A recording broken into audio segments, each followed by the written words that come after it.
Hello, everybody. Welcome back to Mr. Kessler Reads. Tonight, we're going to be starting a new novel called The Graveyard Book by Neil Gaiman. I'm excited because I've heard really good things. Also, we only got like 3 weeks left of school, so smooth sailing. Get your assignments turned in, check in with your teachers, and go to your office hours, Zoom classes. That way, you make sure you don't miss out on anything. I also want to say thank you for the high participation in our novel selection survey. We had the most participants out of all the assignments thus far, so I'm real proud of everybody. So click on the text, read along with me, or sit back and relax and enjoy. Here we go. The Graveyard Book.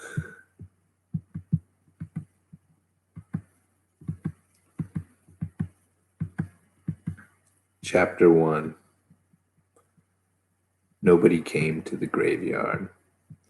There was a hand in the darkness, and it held a knife. The knife had a handle of polished black bone and a blade finer and sharper than any razor. If it sliced you might not even know you had been cut, not immediately.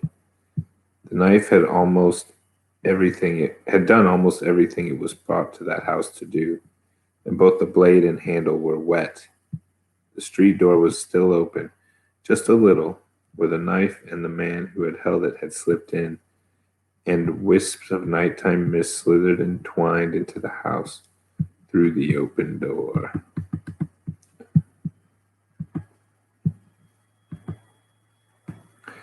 The man, Jack, paused on the landing. With his left hand, he pulled a large white handkerchief from the pocket of his black coat, and with it he wiped off the knife. In his right hand, which had been holding it, then he put the handkerchief away. The hunt was almost over. He had left the woman in her bed, the man on the bedroom floor, the older child in her brightly colored bedroom, surrounded by toys and half-finished models. That only left the little one, a baby, barely a toddler, to take care of. One more and his task would be done. He flexed his fingers. The man Jack was, above all things, a professional, or so he told himself, and he would not allow himself to smile until the job was completed. His hair was dark and his eyes were dark. He wore black leather gloves of the thinnest lambskin. The toddler's room was at the very top of the house. The man Jack walked up the stairs, his feet silent on the carpeting. Then he pushed open the attic door and he walked in. His shoes were black leather, and they were polished to such a shine that they looked like dark mirrors. You could see the moon reflected in them, tiny and half full. The real moon shone through the casement window. Its light was not bright, and it was diffused by the mist. But the man Jack would not need much light. The moonlight was enough. It would do. He could make out the shape of the child in the crib, head and limbs and torso. The crib had high, slatted sides to prevent the child from getting out. Jack leaned over, raised his right hand, the one holding the knife, and he aimed for the chest. And then he lowered his hand. The shape in the crib was a teddy bear. There was no child. The man Jack's eyes were accustomed to the dim moonlight, so he had no desire to turn on an electric light. The light was not that important after all. He had other skills. The man Jack sniffed the air. He ignored the scents that had come into the room with him. He dismissed the sense that he could safely ignore, honed in on the smell of the one thing he had come to find. He could smell the child, a milky smell, like chocolate chip cookies, and the sour tang of a wet, disposable nighttime diaper. He could smell the baby shampoo in its hair, and something small and rubbery. A toy, he thought, and then, no, something to suck. The child had been carrying. The child had been here. It was here no longer. The man Jack followed his nose down the stairs to the middle hall of the tall, thin house. He inspected the bathroom, the kitchen, the airing cupboard, and finally the downstairs hall, in which there was nothing to be seen but the family's bicycles, a pile of empty shopping bags, a fallen diaper, and the stray tendrils of fog that had insinuated themselves into the hall from the open door to the street. The man Jack made a small noise, then a grunt that contained in it both frustration and also satisfaction. He slipped the knife into its sheath in the inside pocket of his long coat, and he stepped out onto the street.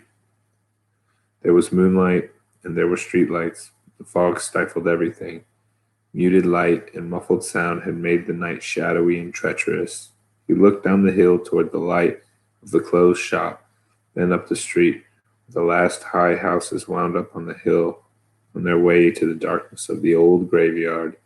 The man Jack sniffed the air. Then, without hurrying, he began to walk up the hill. Ever since the child had learned to walk, he had been his mother's and father's despair and delight, for there never was such a boy for wandering, for climbing up things, for getting into and out of things. That night he had been woken by the sound of something on the floor beneath him, falling with a crash. Awake, he soon became bored and had begun looking for a way out of his crib. It had high sides, like the walls of his playpen downstairs, but he was convinced that he could scale it. All he needed was a step. He pulled his large golden teddy bear into the corner of the crib.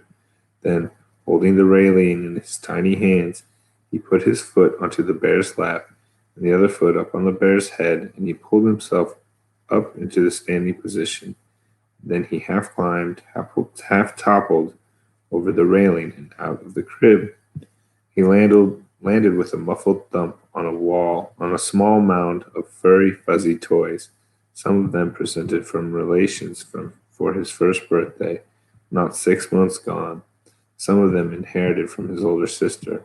He was surprised when he hit the floor, but he did not cry it out. If you cried, they came and they put you back in the crib. He crawled out of the room. The stairs that went up were tricky things. He had not quite entirely mastered them.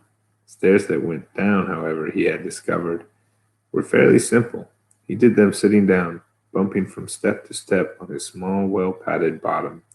He sucked on his number, the rubber pacifier his mother had just begun to tell him that he was getting too old for. His diaper had worked itself loose on his journey to the bottom, on his bottom down the stairs, and when he reached the last step, when he reached the little hall and stood up, the diaper fell off. He stepped out of it. He was only wearing a child's nightshirt. The stairs that led back up to his room and his family were steep, but the door to the street was open and inviting. The child stepped out of the house a little hesitantly. The fog wreathed around him like a long-lost friend, and then, uncertainly at first, then with increasing speed and confidence, the boy tottered up the hill. The fog was thinner as you approached the top of the hill. The half-moon shone, not as bright as day, not by any means, but enough to see the graveyard, enough for that. Look. You could see the abandoned funeral chapel, iron doors padlocked, ivy on the sides of the spire, a small tree growing out of the guttering at roof level. You could see stones and tombs and vaults and memorial plaques. You could see the occasional dash or scuttle of a rabbit or a vole or a weasel as it slipped out of the undergrowth and across the path. You would have seen these things in the moonlight if you had been there that night. You might not have seen a pale, plump woman who walked the path near the front gates. Or, if you had seen her, with a second, more careful glance, you would have realized that she was only moonlight, mist, and shadow. The plump, pale woman was there, though. She walked the path that led through a clutch of half-fallen tombstones toward the front gates. The gates were locked. They were always locked at 4 in the afternoon in winter, at 8 at night in summer. Spike-topped iron railings ran around part of the cemetery, a high brick wall around the rest of it. The bars of the gates were closely spaced. They would have stopped a grown man from getting through, even stopped a 10-year-old child. "Owens," called the pale woman in a voice that might have been a rustle of the wind through the long grass. "Owens, come look at this."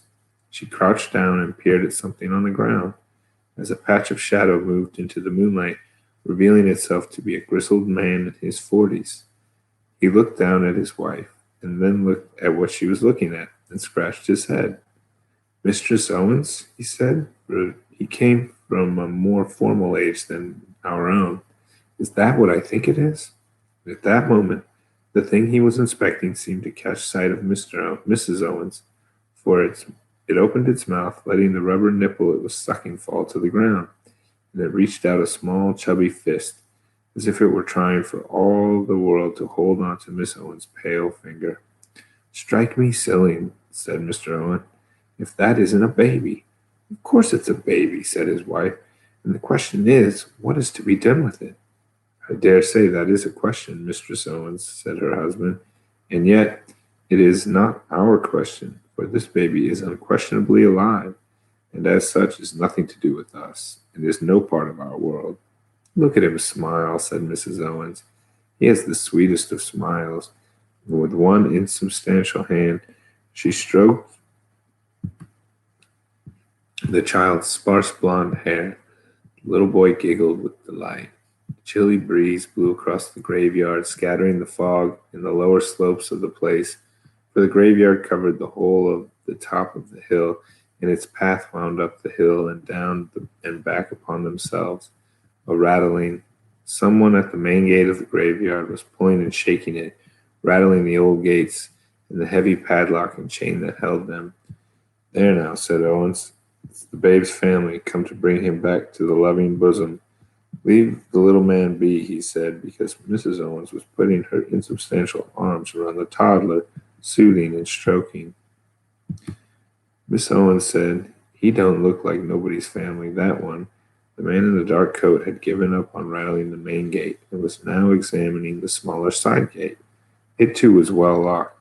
There had been some vandalism in the graveyard the previous year, and the council had taken steps. Come on, Mistress Owens, leave it be. There's a dear, said Mr. Owens when he saw a ghost. When he saw a ghost, and his mouth dropped open, and he found himself unable to think of anything to say. You might think, and if you did, you would be right, that Mr. Owens should not have been taken on so at seeing a ghost, given that Mr. and Mrs. Owens were themselves dead and had been for a few hundred years now, and given that the entirety of their social life, or very nearly, was spent with those who were also dead. But there was a difference between the folk of the graveyard and this, a raw, flickering, startling shape, the gray color of television static, all panic and naked emotion, which flooded the Owenses as if it was their own. 3 figures, 2 large, 1 smaller, but only one of them was in focus, was more than an outline or a shimmer. And the figure said, My baby, he is trying to harm my baby. A clattering. The man outside was hauling a heavy metal garbage can across the alley to the high brick wall that ran around the part of the graveyard. Protect my ghost, said the son. Or protect my son, said the ghost, and Miss Owens thought it was a woman. Of course, the babe's mother. What did he do to you? Asked Miss Owens. She was not certain that the ghost could hear her. Recently dead, poor love, she thought. It's always easier to die gently, to wake in the due time in the place where you were buried, to come to terms with your death and to get acquainted with other inhabitants. This creature was nothing but alarm and fear for her child, and her panic, which felt to the Owenses like low-pitched screaming, was now attracting attention, for other pale figures were coming from all over the graveyard. Who are you, Caius Pompeius? Asked the figure. His headstone was now only a weathered lump of rock, but 2,000 years earlier he had asked to be laid to rest on the mount beside the marble shrine, rather than to have his body sent back to Rome, and he was one of the most senior citizens of the graveyard. He took his responsibilities extremely seriously. Are you buried here? Of course she's not. Freshly dead, by the look of her. Miss Owens put an arm around the woman's shape and spoke to it privately in a low voice, calm and sensible.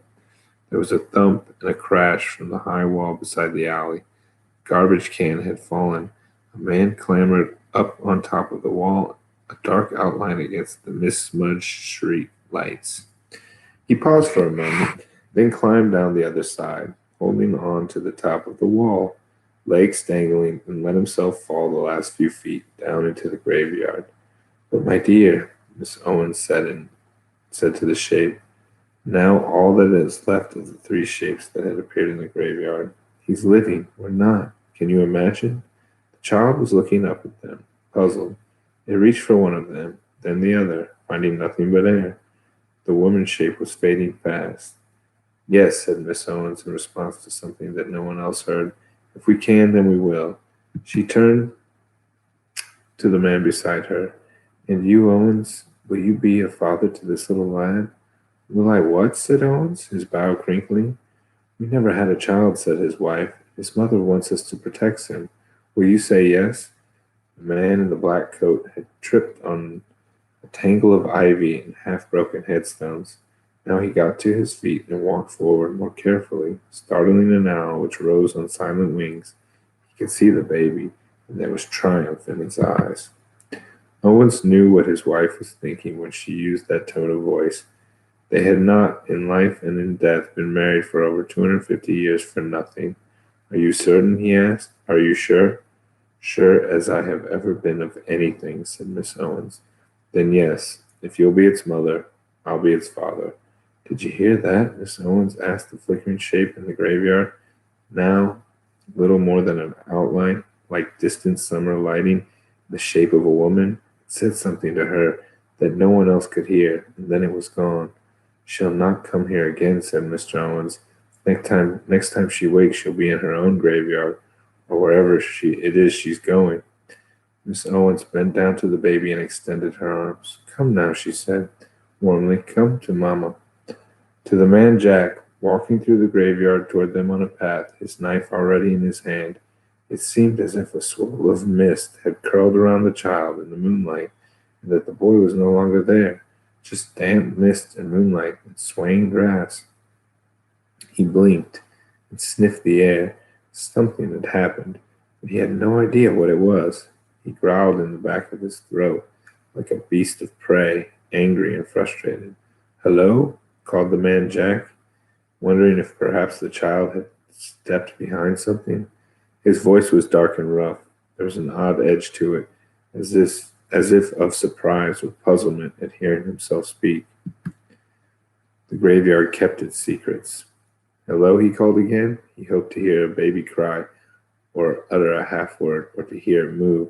He did not expect that he actually heard a voice silky smooth saying, Can I help you? The man Jack was tall. This man was taller. The man Jack wore dark clothes. This man's clothes were darker. People who noticed the man Jack when he was about his business, and he did not like to be noticed, were troubled, or made uncomfortable, or found themselves unaccountably scared. The man Jack looked up at the stranger, and it was the man Jack who was troubled. I was looking for someone, said the man Jack, slipping his right hand into his coat pocket so the knife was hidden. But there, if he needed it. In a locked graveyard at night, said the stranger. It was just a baby, said the man Jack. I was just passing when I heard a baby cry. I looked through the gates and I saw him. Well, what would anyone do? I applaud your public spiritedness, said the stranger. Yet if you manage to find this child, how are you planning to get out of here with it? You can't climb back over the wall holding a baby. I would have called until someone let me out, said the man Jack. A heavy jingling of keys. Well, that would have been me, then, said the stranger. I would have let you out. He selected one large key from the key ring and said, Follow me. The man Jack walked behind the stranger. He took his knife from his pocket. Are you the caretaker, then? I am. Am I? Certainly, in a manner of speaking, said the stranger. They were walking towards the gates, and the man Jack was certain, away from the baby. But the caretaker had the keys, a knife in the dark. That was all it would take, and then he would search for the child all through the night if he needed. He raised the knife. If there was a baby, said the stranger without looking back, it wouldn't have been here in the graveyard. Perhaps you were mistaken. It's unlikely that a child would have come in here after all. Much more likely that you heard a night bird and saw a cat, perhaps, or a fox. They declared this place an official nature reserve, 30 years ago, around the time of the last funeral. Now think carefully. Tell me you are certain that it was a child that you saw. The man, Jack thought. The stranger unlocked the side gate. A fox, he said. They make the most uncommon noises, not unlike a person crying. No, your visit to this graveyard was a misstep, sir. Somewhere the child you seek awaits you, but he's not here. And he let the thought sit there in the man Jack's head for a moment before he opened the gate with a flourish. Delighted to have made your acquaintance, he said, and I trust that you will find everything you need out there. The man Jack stood outside the gates of the graveyard. The stranger stood inside the gate, and he locked it again and put the key away. Where are you going? Asked the man Jack. There are other gates than this, said the stranger. My car is on the other side of the hill. Don't mind me. You don't even have to remember this conversation. No, said the man Jack agreeably, I don't.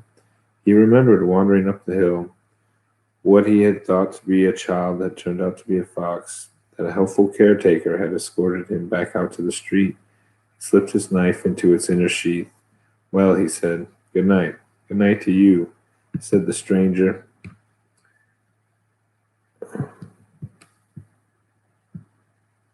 whom Jack had taken for a caretaker. The man set off down the hill in pursuit of the infant. From the shadows, the stranger watched Jack until he was out of sight.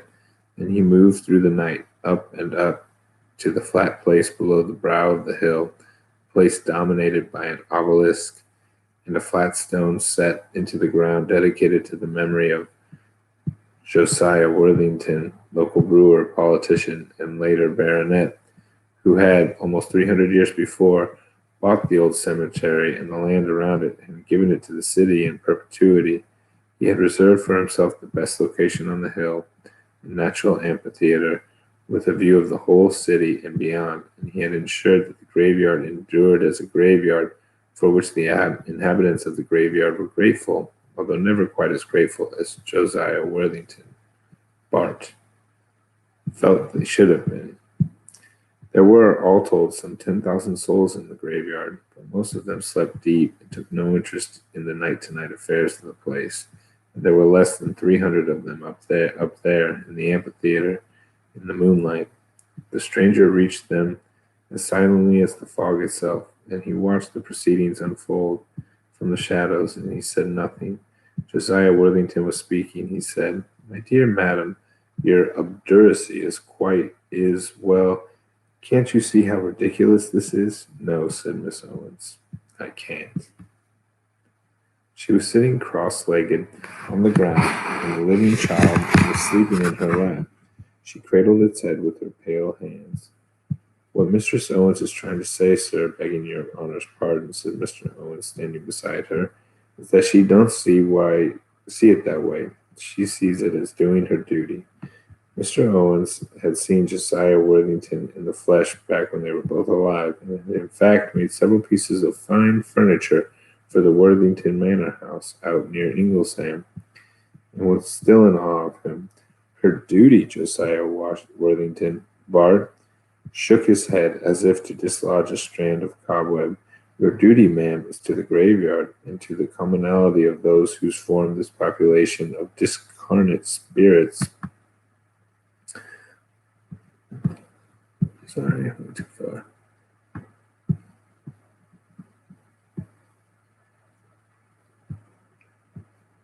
Discarnate spirits, revenants, and such like wits. And your duty thus is to return the creature as soon as possible to its natural home, which is not here. His mamma gave the boy to me, said Miss Owens, as if that was all that needed to be said. My dear woman, I am not your dear woman, said Miss Owens, getting to her feet. Truth to tell, I don't see why I'm even here, talking to a fiddle-padded old dunderheads, when this lad is going to wake up hungry soon enough. And where am I going to find food for him in this graveyard, I should like to know. Which, said Caius Pompeius stiffly, is precisely the point. What will you feed him? How can you care for him? Miss Owens' eyes burned. I can look after him, she said, as well as his own mamma. She already gave him to me. Look, I'm holding him, aren't I? I'm touching him.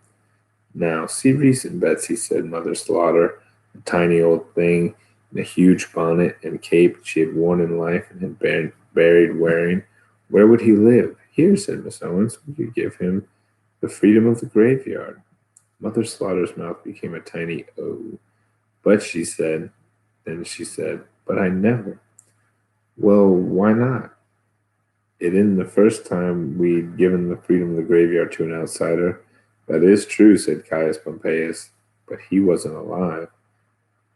And with that, the stranger realized that he was being drawn, like it or not, into the conversation, and reluctantly he stepped out of the shadows, detaching from them like a patch of darkness. No, he agreed, I am not. But I take Mrs. Owens' point.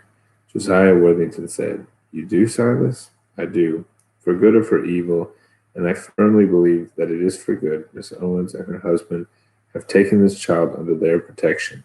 It is going to take more than just a couple of good-hearted souls to raise this child. They will, said Silas, take a graveyard.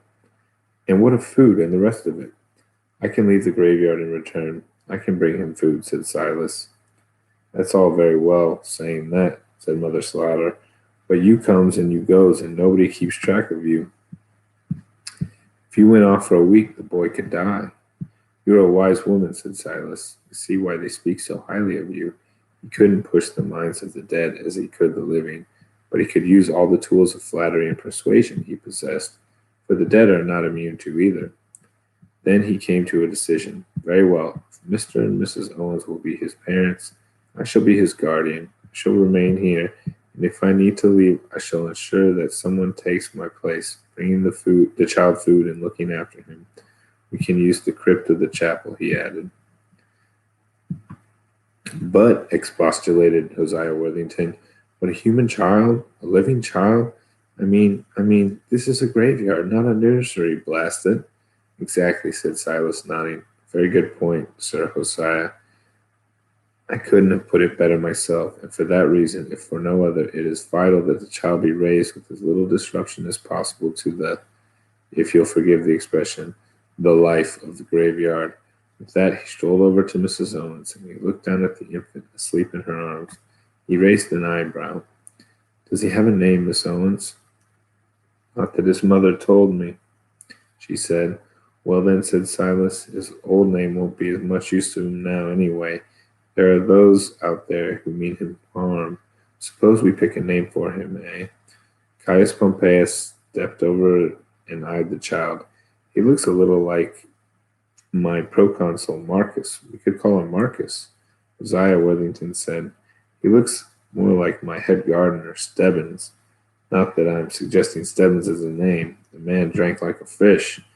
He looks like my nephew Harry, said Mother Slaughter. It seemed then as if the whole graveyard was about to join in, each inhabitant offering his or her own comparisons between the infant and someone long forgotten. When Miss Owens broke in, He looks like nobody but himself, said Miss Owens firmly. He looks like nobody. Then nobody it is, said Silas. Nobody Owens. It was then that, as if responding to the name, the child opened its eyes wide in wakefulness. It stared around it, taking in the faces of the dead and the mist and the moon. Then it looked at Silas. Its gaze did not flinch. It looked grave. What kind of name is Nobody? Asked Mother Slaughter, scandalized. His name. A good name, Silas told her. Will keep him safe. I don't want trouble, said Hosea Worthington. The infant looked up at him, and then, hungry or tired, or simply missing his home, his family, his world, he screwed up his tiny face and began to cry.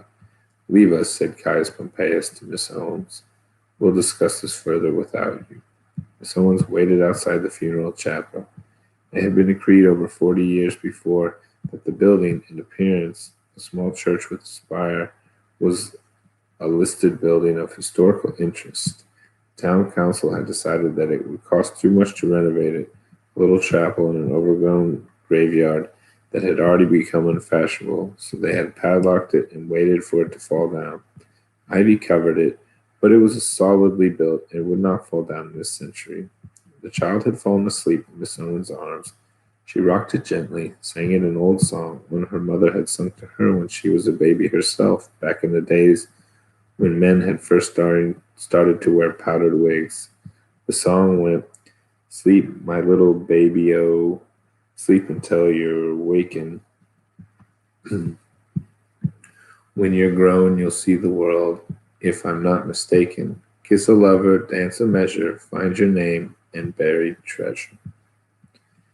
And we'll stop there tonight at the end of page 13. Pick it up tomorrow at page 14. Thank you for joining me tonight. It's a pretty good beginning. We've got an assassin, 3 dead members of the baby's family, and 300 ghosts that we've got to meet. So a lot of good stuff to chew on. See you tomorrow night. Take care of yourselves and your family members. Be safe and keep reading.